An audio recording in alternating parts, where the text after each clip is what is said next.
Hi, I'm Jeff Goulding and I'm a Liverpool author. And I'm Kieran Smith, the Liverpool historian.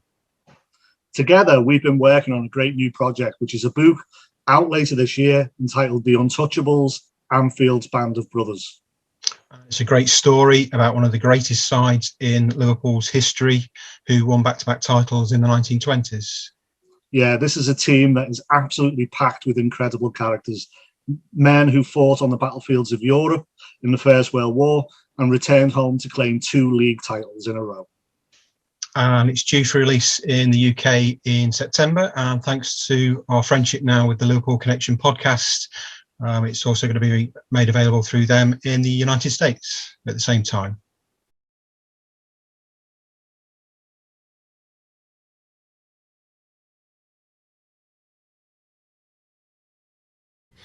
Hello and welcome to the Liverpool Connection podcast. I'm Daz. I've got Steve with me, and today's special guests are from the Liverpool Homeless Football Club, obviously in Liverpool. It's CEO John Finnigan and Steve Barton. Hiya, lads. All right. Hi, Daz. All right, Daz. You're okay? Yeah, sound. It's always great to, when we do these podcasts, it's usually about Liverpool Football Club, but we also want the listeners to understand the people of Liverpool and also about the community. So that's why we brought you on as well, because just reading about you do brilliant things for the community, and hats off to you both. Oh, thanks. It's a pleasure for us to do it. I don't know, we'll probably tell you a bit more about how we started and stuff. But thank you for the opportunity and letting us come on today. Yeah, definitely welcome. So we'll just kick off then. So bring us back to 2007.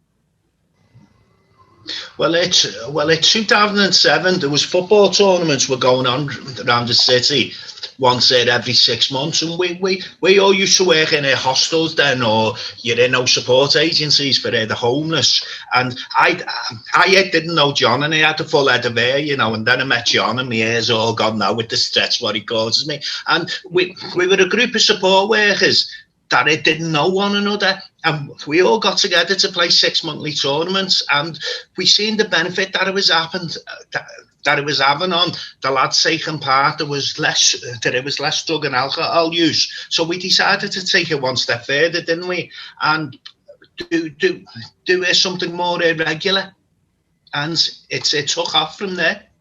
So each of our match days are themed, so it's not just for us, it's not about the footy. The footy's the carrot, and once we've engaged with the lads, then we can look at any issues, health, education, training.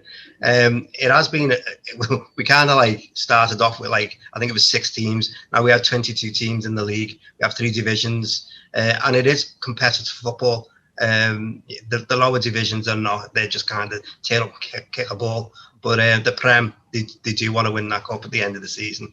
So our match days are once a month, last Tuesday of every month, and with the final tournament in September, and that's when they're all going for the gold. But we've seen the benefits. We've worked with thousands of lads over the years, and the benefits, as Steve said, they're not using alcohol, they're not using drugs, they're not out causing antisocial behaviour. They won't drink the night before or use drugs, so they're on a high waiting for the Tuesday. The Tuesday they're still a bit endorphins, and the Wednesday they're on the come down. So for 3 days they haven't been out causing antisocial behaviour or anything. Yeah, but I think going back to when the club first started, when we all got together in the city of Liverpool, I think it's very important to go back to 2007. It's not like it is now, where there was loads of projects going on now. You go and there's loads of more close working together. In 2007, I had never ever met John. Like I said, I might have phoned him once or twice saying, we're asking this lad to leave, because I worked in the Salvation Army then. We're asking this lad to leave. Have you got any rooms for him? So we never communicated. Liverpool Homeless Football Club was the first agency to bring everyone together in the city, because we had regular meetings. And one of the things we always said, like John said, that it's not about football. So we got the funding in for level 1 and level 2 coaching courses, for the refereeing courses, for the lads and girls. But we got the health team involved as well. The community health ambassadors team it was at the time, wasn't it? And they would set up health stores for the lads. And like John said, it was never about the best footballers. It was about just getting the lads there for the for the 2 or 3 hours to have a kickabout. When you cross that white line, you're a part of a team. And what we were noticing as a support workers, the lads were more open to us. You know, the lads would talk to us more. I mean, I'm no Virgil van Dijk, but I sat at the back because I couldn't run, right? So what's his name? And one of the lads said to me, "Oh yeah, you know what? Have they got a benefits appointment at 2 o'clock? Have they got to be at the Dole office?" No, that lad didn't tell us that, and that lad would have probably forgot about that, because he would have been smoking or drinking or whatever. But a small thing like that is what the football was about. So it's very important to remember the football was just a carrot. We brought a lot of other things to the table for the city of Liverpool, what had wider implications. As Steve said about the health benefits, our lads are the furthest ones away from the NHS. They're not going to go near a doctor or a nurse. So for 12 months, the nurses that came, and they were the same nurses, and it was like the final month, and they went, "We haven't seen anyone, we can't come back," because the lads are dead wary of people. They get kicked out of care, they get kicked out of the parents, the hostels throw them out. Everyone's always saying no to them. So for 12 months, these poor women sat there, and then I said to one of the lads, "Go over and get your blood pressure." And he went, "Oh, is that what they do there? I thought they were busies." So they went over, and then from that, the nurses just became the mothers, and they check up and say, "Your blood pressure was high. Come here, let's get it checked." And they do diabetes test. So those lads would never have engaged with the nurses, and they come every month, and they're being great. Obviously, with the pandemic, obviously everything stopped, but hopefully we're kicking off tomorrow. We start our drop-in session again tomorrow. Nice. Steve? Good morning, guys. Good to see you guys. It's always good to start my day off with some Scouse accent. It makes me want to have a big breakfast after this, but you know, no beans and toast for me this morning, just coffee. You made me hungry now. I'm going to have to go for one. I wanted to say, you know, you brought up the pandemic, and obviously worldwide, this has been such a tumultuous time for people, but also, you know, on the mental health side, on the homeless side, just the increase that we've had in the United States. And I know it has been the same situation there in the UK. Can you kind of tell us some of the struggles that you guys have had in the last 12 months during this COVID time? I think for us as a footy club, we lost all contact with our members, and that was hard because we're used to seeing them every week. So what we decided to do, we got some money off the council to deliver food parcels. So our coaches then became food deliveries. They were like Uber Eats. So they would deliver them to our lads just to make sure that they were okay. And then we also took some iPads out to the lads so they could do Zoom training. It was completely out of our comfort zone. We'd never done, and some of the coaches couldn't use iPads. So it was a big learning curve for us. It's the way we're going to work in the future when people don't have access to us. But we lost a couple of our members to suicide, which had a massive impact with the whole of our members. We lost a girl and a lad. It doesn't just affect that family; it's a ripple effect, because Liverpool Homeless is a family. I say our family grows on a daily basis.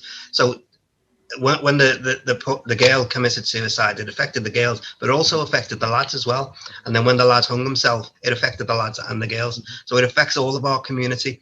We're there on the front line protecting them and make sure they're all right. And you know, they've all got our numbers and they can ring us 24/7, which sometimes they do 2 o'clock in the morning. I've just been nicked. Can you come down and bail me out? But yeah, it has the COVID for everyone has had a massive impact. I think when you're taking away, if you're talking about it in the football sense, if you're talking about it in the football sense, when the lads and girls turn up at the sessions on like a Tuesday, it's not just going for a game of footy. It's a meet and mates. It's a social interaction. You know, football worldwide. You use it in America talking about Liverpool Football Club. Liverpool Football Club's got its supporters clubs worldwide. One thing connects them: the round ball brings people together. Now, all the AstroTurf places were shut down, or you couldn't play footy on the park and all this stuff like that. So it took more away than what we think. And to be honest, the after effects of this pandemic, and it'll probably be the same in Australia, in America as well, are still to be felt. You know, so I think for us, what John and the team did, because I wasn't much involved in it that side, but what John and the team did by keeping in touch with the food parcels, going out to sea and keeping in touch with players was absolutely tremendous. Yeah, you know, just I think across the board, a lot of the organizations that have had to function through these times, they've been able to, I think, bring about new type of operations, right? Like you're saying with iPads, and I know with Zoom calls, obviously, is now part of our daily lives. Whereas, you know, last year it was not really utilized as much in a business sense. Are there other things that you guys have learned while you've been having to take a step back and say, this is what we can do maybe a little bit better in our operations? Yeah. As I say, you're like technology wise. So we're now kind of like we brought in a new IT system, which we're going to be able to communicate with our members more. Most of our lads and girls don't have iPads, which was and that's a cost to the organisation. But we're looking at kind of sponsors and funders out there, so everyone can have access. Everyone should be able to have access to a little iPad or a phone where you can get internet and stuff and engage with people. Otherwise you are socially excluded. So that's something that we're looking at. The coaches are also looking at how they deliver the sessions, obviously with your 2 meter distance and stuff, and making sure you wash your hands and all that. So it is a massive learning curve. We open up our session again tomorrow, and I'm excited, but I'm also apprehensive. We can only have limited numbers, and I think we're going to have more people turning up than would have had. So it's about how we manage that as well. Yeah. But I think also for me on that one, it's prior to the pandemic, we took everything for granted, didn't we? You know, and you know, and who would have thought 12 months on, you're talking in a football sense that you wouldn't have fans in a stadium still. You know, you'd never dreamed that it was going to happen, and they're going down the pits and all that, which is our local place with it. With the AstroTurf, we can't even have people down to watch the lads, to support them, which is a very big thing. So it's not taking nothing for granted, really, for me now. I have a question for you, because obviously this is you're in the city of Liverpool, and the people there have always traditionally been very insular, where they help each other out. You know, they always come together to in a cooperative manner to help anybody that's in need, right? Is this program that you guys have developed here in Liverpool, is that emulated in any other of the cities there in the UK? It is. We've had lots of, because we've been going 14 years, we've had lots of other organisations approach us, want to do similar in their cities. So we have Middlesbrough, Manchester, Leeds, Oxford. So there's a few other cities. What we were hoping in the next 4 years is every city have a homeless team, and then we have a league, and we go up to Manchester, or they go to, and then we developed a league from there. But I think what you've got to remember as well is each city is different. You know, what it works in Liverpool may not work in Manchester, may not work in Oxford. So each city will come, and we've looked at other projects, haven't we, and took 1 or 2 things from there. So you've got to set it up to what your need is and what resources you've got of that. Yeah, John, I noticed that you went to Newcastle University, right? Yeah. Yeah, I'm surprised you got out of there. I spent one night there, and I barely made the train back to London.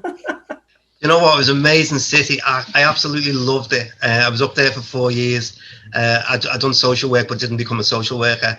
I done more community. But what an amazing! It's just like Liverpool. The people, big hearts, take it in. I'm getting emotional talking about it because it was many years ago. But yeah, an amazing city, and it reminded me so much of Liverpool. Yeah, that's just a great city. The people are so friendly there, and yeah, it's when I saw it on your CV, I was like, I got to ask him about that because I had such a great. That was my last night on my first trip to the UK. That my last night was in Newcastle and had to take the train back to London. And yeah, like I said, I barely made the train in the morning to get back to the United States. Newcastle Brown. UK Brown. Yeah. Hey, I wanted to ask you guys. So we have one red. Steve, you're a red, and then John, you're a blue. So let's talk about Derby days. What kind of banter you guys have going on? Oh, there's murder. We can't show you the WhatsApp messages, but we've been getting sticker about this Bramley Murdoch, and I turn around and they say to them, "You reckon have a shiny new stadium?" I call the new stadium Soulless Bowls. I do, because you can't beat an old-fashioned football stadium. That Barcelona comeback 2 years ago would never have happened if Liverpool were in a new stadium. Well, I was going to say it would never happen at Goodison. No, because they're not even in the Champions League, are they? Have I come on here to be ridiculed? No, we have friendly banter, don't we? Yeah.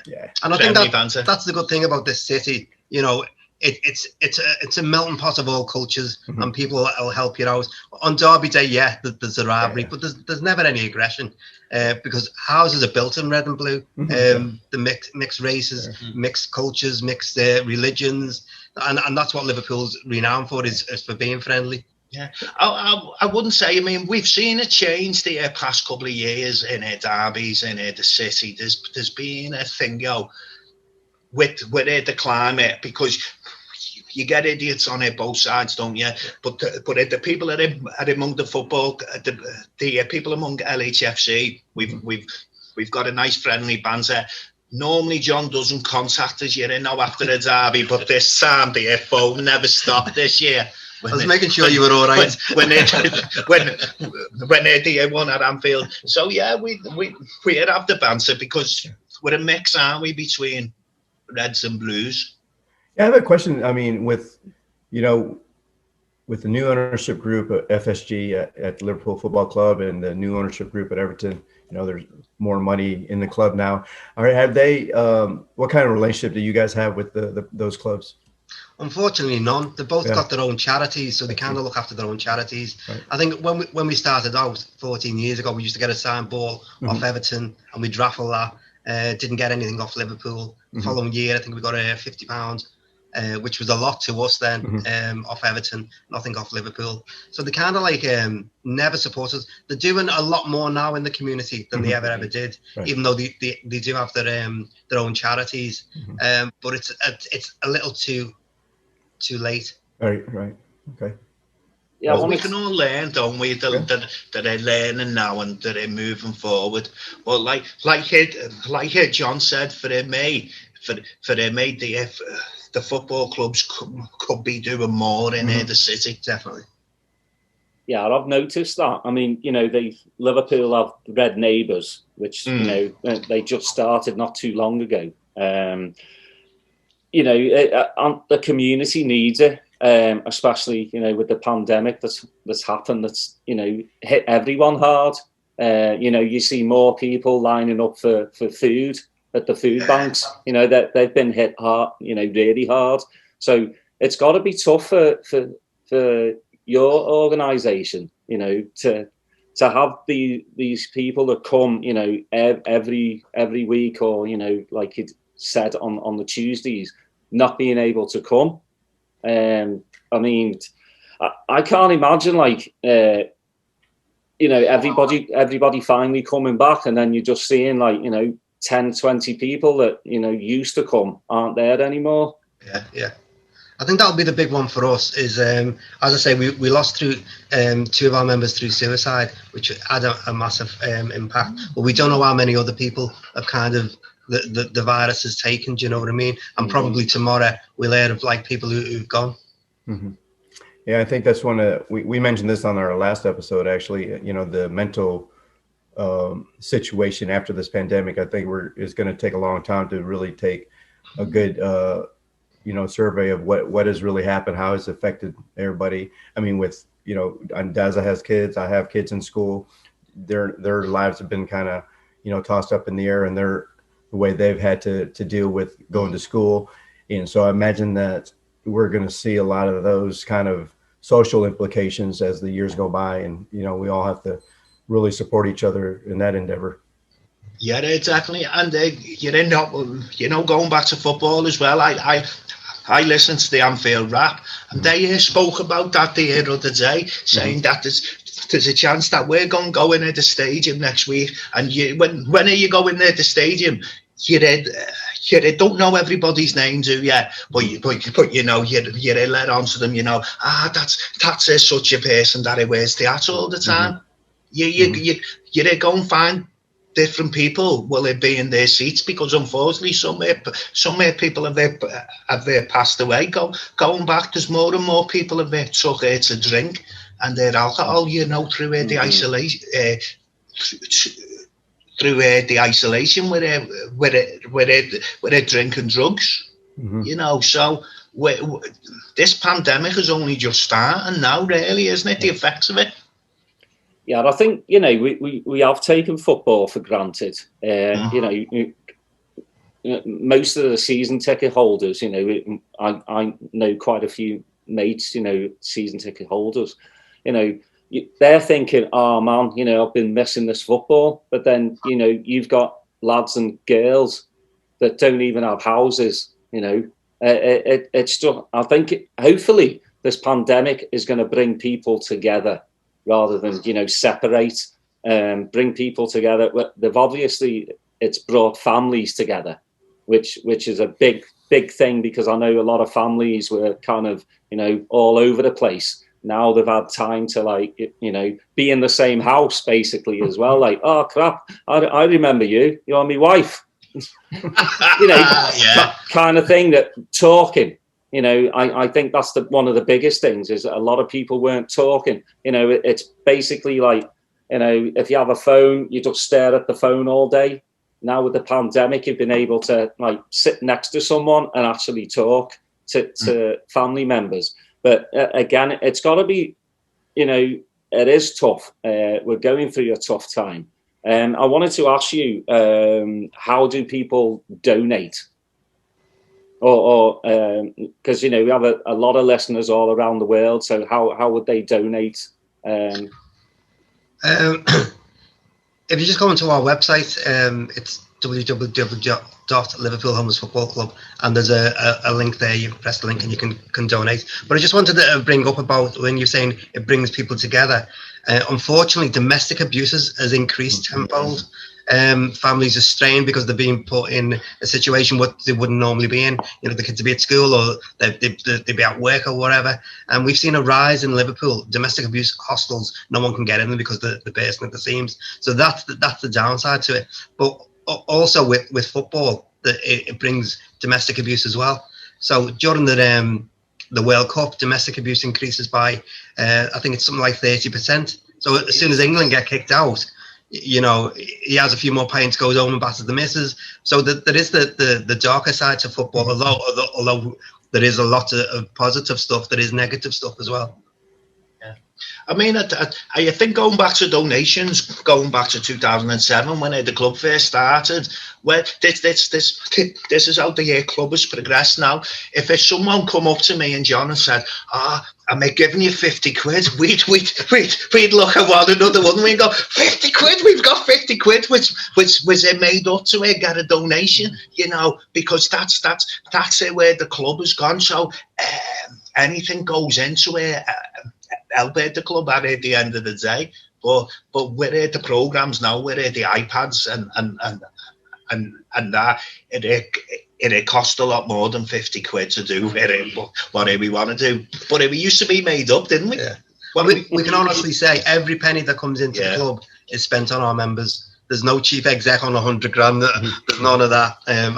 I'm the chief exec and I get £12,000 a year. And you know what? I can live on that. You can't have a chief exec on stupid amounts of money when there's kids knocking on the door for a bag of food or for a lecky card. So there's none of that in our club. Yeah, I asked you about your operations and how the revenue that you get in, are those mostly donations? You have some corporate sponsors that are helping you out, and where do those monies go to on a monthly basis? So we'll identify a project and then we have to identify money to pay for it. So we're a member-led club. So our members are my boss, and they'll say they want to do a fishing project. So we'll have to identify money, and we'll identify it. Maybe B&Q will donate the fishing rods or whatever. So that's how we kind of do it. We do have a surplus pot of money, and that's for emergencies. So if anyone is struggling with the lecky or the gas has been turned off, or they want to do a course, we can dip into that pot of funding and we can pay for the course or give them a lecky card or a bag of food or whatever. We do struggle. We're a small little club that has a massive impact. We do change lives. And without people who do donate, I mean, I think we used to do bag packing on a Saturday in Asda. I don't know whether you have that over there. It's where you pack people's bags and they give you a donation. We've climbed up Snowdon for fundraisers. So we're constantly fundraising and thinking of new ideas how people can get involved. What we say, we don't want anything off you until you know about us, because people don't kind of get it. It's like homeless people playing football, don't get it. They haven't got a house or they haven't got food and they're playing football. But when they actually come and see the match days, they're kind of blown away, obviously. It's like, wow, I wasn't expecting that. I think, I don't know what people are expecting. But we're quite lucky. We got John Bishop on board. Don't know if you know John Bishop. He's a famous comedian over here. And John's been really good to us. John's our patron. Gives us a wedge of money every year, which helps pay my salary and keep the club going. But John is really good and he promotes us, gets other celebs involved. We try and have our match days are themed. So if it's mental health, we'll get like a footballer who suffered with mental health. If it's racism, we've had John Barnes a few times talking about racism. So we try and link the footballers in, and it just kind of gives that added extra. You know, the best people that we've had down with Jamie Carragher. Jamie came down, and he turned up in a normal car and normal clothes. There was no pretentiousness. He spent all day with the lads and had the game of 40, and the banter was good. John Bishop, again, didn't turn up in his big flashy car, which they could do. If you come into a homeless event, don't turn up in your Armani and Gucci in your big flashy car. You're rubbing people's noses in it. Right. They'd gone to a meeting. Liverpool Football Club wanted to get involved, you remember? That was years ago. And we honestly, the carpet was shag pile carpet. We were floating on this carpet, walking in to this boardroom with all these people. And we want to help you. Like, we thought the footballers could come down and give the homeless a cup of soup. So me and Steve looked, this is not for us, and we got up and we walked out because they didn't kind of get what it was about. I mean, it seems like there's a different mindset now. The players at both clubs are very community oriented, you know, especially within the last, 12 months, they're not able to get out in the community, but they've been very active on social media. And I think that's what gravitates a lot of people that are outside of Liverpool towards the club and the city, is that they just see that kind of the camaraderie of the players in the community. So yeah, it's good to see that. Yeah, the thing for me, Steve, you're now talking about that. You've seen the way Liverpool Football Club have started to develop, and that comes from the top. That comes from Jurgen Klopp. That comes from Jurgen Klopp. That I believe that is 77th minute walkout. You know, when we were winning 2-0 and we drew 2-2. That changed FSG. And I think that. Klopp went to FSG and said, look, you've got to do something about this. And since that, for me, I've seen that club come together more than it's ever been in my lifetime. You know what I mean? So it starts from the top. That Liverpool are doing now as a community. But going back to what John said about climbing up Snowdonia, I ask him what he was like climbing up Snowdonia. Go on, John. Anyway, moving on. Oh no, we've got to hear this now. Did you got up there eventually? Well, at least we know your hair wasn't flowing in the wind. Did you win? I did used to have an afro. Yeah. Many years ago. Did you win the stuffed animal when you got to the top? You got that big dog in the back. They should have seen him. Then they're coming down. He was struggling. How far to go now? That it was after 10 minutes. How far to go now? Then they're coming down, was they saying to everyone, not long, love, not long to go, lads, not long, love. Oh, but you done it, John. We were proud of you. Daz, Steve, while we're on slagging people off, can we just ask Steve where he was born? Crew. I was born in his birth certificate. It says Crew, so he's not even a proper Scouser. So we want to go down that road. You were having a go at me. Hang on. I had to go at you because you wheelie bin. I've got a purple wheelie bin now. That's it. All that matters. But that's it. The beauty about football. It unites people from everywhere, doesn't it? Even Crew. You know, and it just going back to people we've had at special events. You've heard of Anthony Walker, haven't you? Mm-hmm. Unfortunately, the lad that was murdered in the racist attack. We got his mum down, G Walker, to open the season at about 2008, 2009, because it was based around awareness, discrimination, and we had 120 lads were at the venue, and we're talking about lads with some that might have a lot of criminal past and all that, right? This woman, she must be out, not very tall. She come in, she started telling her story about what happened to her son, and for people to be nice to one, and then for people to respect one another. The whole, I couldn't hear a pin drop. That it was one of the most amazing days of Liverpool Homeless Football Club. I say that because the respect what them lads had for her as well. You didn't know what I mean. Was it absolutely brilliant? And that is sums the club up. You didn't know what it's about. Well, I think that there's obviously a massive stigma about homeless people. There is over here. People don't really. They just think, the homeless, they must be lazy. They don't want to get a job. They don't think about the mental health issues.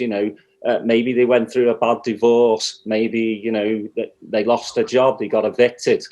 They were ex-army. People don't really think about that. You walk past a homeless person and a lot of people are like, just like scoff at them. They don't really think like, what did he go through to get there? So I think people do need to be a lot more nicer and think about other people than themselves. And that's what we say to people outside of the club. Come and speak to our members, listen to the journeys, listen to the stories. It'll change your attitude. And most people do. They come along and they have a chat with the lads and the girls. And honestly, their attitude changed. They go, oh, do you know what? None of our lads or girls have shoved needles in their arm because they want to, or got drunk because they want to. There's always a reason of why they do it. And when you hear their journey and their stories, honestly, some of them are heartbreaking. When we set up, I wanted to have a no exclusion policy into the club. And I kind of battled with the committee. They're like, you can't have a no exclusion policy. And I said, well, look, everyone says no to our lads. It was just lads at the time. So get kicked out of care, the parents throw them out. And we built in a no exclusion policy. And the first game, this kid headbutts this other kid, knocks him clean out. They go, get the police. I said, no, I'll deal with it. And the lad was like a brick door, honestly, J. Robbo. And I goes over, he was angry, he was like a bull. Thought, I'm going to get killed here. And he went, Finno, he said something about me ma. And he was screaming. I said, calm down. He said, I lost my mum when I was 7. Now, that kid was from Highton, rough area. His mum had died and his dad said, she's dead, get on with it, to a 7-year-old kid. So this man who's now 20-odd has got all this anger and rage and, doesn't understand. We ended up sending him to another organisation. And he had bereavement counselling. He had anger management council. He ended up going to work there as a mentor for younger people. Now, my point being, if I'd have said, get the police and get him nicked, what would have happened to his journey? So it's about, we have a responsibility to our members. We're their kind of guardians, if you like. I am quite protective over them. You know, with some of the things I tell you, it's like, wow, you still, but it's about sometimes as a parent, and you know, as a parent, your kids do wrong. It's kind of like, forget it, move on. And that's what we have to do in the club. You know, that's a kind of a good overview of what our penal system here in the United States is. You know, it's more punitive versus rehabilitative, you know, and it is just a change of the mindset, and it has to start at the very beginning, at the lower ends, you know, to bring it up, and that people shouldn't be a commodity. They, you know, they need to be something that you treat fairly and with empathy. And I think, you know, we have a long way to go, and you know, organizations like yourself and some of the other people that we've spoken to over the past year on our podcast, you know, you see that there are little pockets of groups that are trying to make a difference, and that is just going to have to take everyone, because it's a shame to see anything like that, you know. Listen, I'm not saying we're perfect. We're far from perfect, but we try and do our bit, and we try and change people's lives with a ball. Wanted to ask you also about the back kitchen, because you is it still going? Well, I mean, obviously with the pandemic, but so the back kitchen's the bane of my life. I hate it. Steve, the back kitchen's a catering pod. You know, like your burger vans. It's one of them. Yeah, I read about so it. we were gifted it off a housing association, and we went, yeah, we'll take that. So we took this back kitchen, and then we went, what are we going to do? So it sat there for 12 months because we were thinking, what are we going to do with it? Because you have to tow it. So then I had to get my car with a tow bar on it, and then they pull the back off my car. So then we had to buy a little van. So it was all this cost stuff. But the back kitchen's dragged along on match days, and the lads are fed and watered. And it's always like, we try to introduce healthy stuff, and there was murder. No, we just want burgers and hot dogs. And there was like, no, what about a panini? No. So there was like, we weren't getting away with it. But we hired it out to other organisations, and we go along and we do community events, and we charge £2.50 for a burger and a drink, and the big guy next to us is charging £10. He's got a big queue around the corner, and we've got our quality of stuff's better, but people don't seem to come to us. But it is washing its own face. Sorry, we're just in the office. Sorry about that. So the back kitchen, it generates a bit of income, but not as much as it should. No, it's great. You know, because I've read, you know, feeding everyone, because I guarantee, you know, most of those people only get one meal a day. Yeah, if that. Know? Again, sad. But I wanted to talk also. You know, I've seen on the website you assist in employment. You've got your training courses, your health support services, and, you know, meals served. I mean, you do more than what a football club, you know, should do.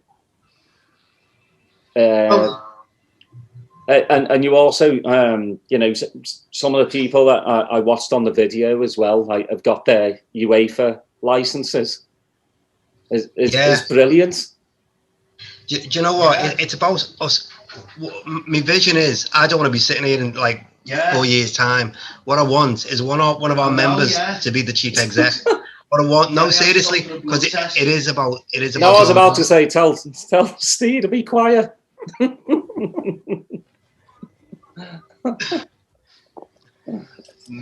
Okay, yeah, because I'll be back on the time to fix it. Good, 2 seconds. So, what's his name? I'm on my way back. Then I got caught up in traffic.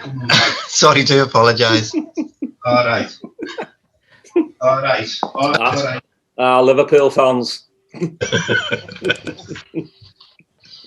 Sorry, Steve's like in the middle of an interview. Gotta go. Sorry, where it was. Sorry, what was the saying? Sorry, Steve does. I don't know anymore. Daza was mentioning how some of the people in your organization, you know, they've got their coach badges and things. It's about empowering them so they can take over the club. Obviously, like our members should be running the club. I shouldn't be sitting here. Steve shouldn't be here. It should be about them. They're the future. Imagine a homeless guy sleeping in the doorway one year, and then he's the chief executive of a homeless organisation. I hope we're not around. I really do. Hope we're not here in 5 years' time. But homelessness has been there from dawn, and I think it'll always be there. While there's we're not political, so I won't get into politics. Okay. But while there's certain regimes out there, governments and stuff, you're always going to have an underclass. Well, you have to stay long enough to get your tracksuit. I need to lose a bit of weight to get a tracksuit. Go ahead, Des. I was going to say, going back to John Bishop, he has enough hair for both of you. He does. You know what he does? He's in Liverpool filming. He's the new Doctor Who assistant. So he's in Liverpool. So he should have come and seen us, but this week he's a bit busy. But he is coming back. He'll be back in April, he said. And do you know what? He's a good man. Every time he's in Liverpool, he'll give us 40 tickets. He gives us 10 for our sponsors and our partners, and we go to the green room, and then the rest are for our members. And I remember the first year we went to the Echo Arena, and some of the girls were a bit worse for wear, and they were heckling him. We never ever found out it was our girls, like. Yeah, he might not have come back. Might not give us any more tickets. Yeah. Well, fellas, it's been an absolute pleasure. I'm really, really glad that we finally got you on, because it's something that needs to be talked about. Again, me and Steve like to do something a bit different on our podcast, and get